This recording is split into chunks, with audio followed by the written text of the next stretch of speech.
Hello friends, আজকে আমি সরস্বতী পুজোর সিম্পল লুকটা তোমাদের সাথে শেয়ার করব। তো চলো শুরু করা যাক। ফার্স্টে আমি নিয়েছিলাম সানস্ক্রিন। আর সানস্ক্রিন লাগানো মোস্ট ইম্পর্টেন্ট। যেহেতু সিম্পল লুক করব তাই বেশি কিছু ইউজ করব না। সানস্ক্রিনের পরে ডিরেক্ট চলে গেলাম বিবি ক্রিম, যেটা আমি কিনেছিলাম পন্ডসের বিবি ক্রিমটা দিলে কিন্তু বেশ ভালো লাগে, মুখটা বেশ ফ্রেশ লাগে। এরপর একটা কিছু দিতে হতো, বাট আমি ভাবলাম বিবি ক্রিমের পর কি কম্প্যাক্ট পাউডার দেওয়াটা ঠিক হবে, কিন্তু তাও মনে হলো জিনিসটাকে সেট করার জন্য একটু কম্প্যাক্ট পাউডার দিয়েই দিই। তারপরে ছিল ব্লাশ। নিয়ে তোমাদের একটা কথা বলি, আমি না ব্লাশ কখনোই লাগাইনি, আর রোদের মধ্যে তো ব্লাশ লাগিয়েই বেরোনো যায় না, কারণ রোদেই আমার ব্লাশের কাজ করে দেয়, আর সেটা খুবই বাজে লাগে। সরস্বতী পুজো বলে কথা, ব্লাশ আমি খুব একটা ইউজ করি না। এটা নতুন কিনেছিলাম, বাট এটা তেমন ভাবে ইউজ করা হয়নি কখনো। তাই ভাবলাম একটু চলো ব্লাশটা লাগিয়েই নেওয়া যাক। অল্প একটু লাগিয়ে একটু পারফেক্ট লুক আনার চেষ্টা করলাম, জানি না কতটা ভালো আসবে। এবার চলো কাজলের পালা, আর কাজল ছাড়া যে কোনো লুকই ইনকমপ্লিট। তাই কিছু সাজার নাম হলেই কাজল আর লিপস্টিক দিয়ে কাজ চালিয়ে নিই।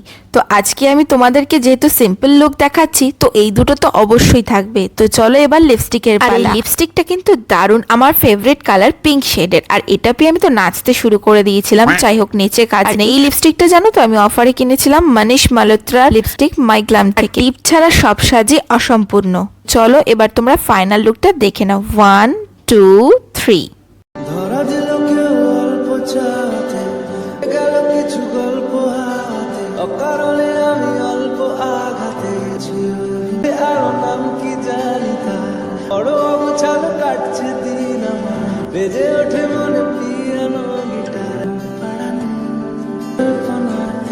কল্পনাতে। যদি তোমাদের ভিডিওটা ভালো লেগে থাকে তাহলে অবশ্যই ভিডিওটাকে লাইক শেয়ার সাবস্ক্রাইব করে দিও। জানিও এই সিম্পল সরস্বতী পুজোর লুকটা তোমাদের কেমন লাগলো। তো চলো দেখা হচ্ছে নেক্সট ভিডিওতে। বাই।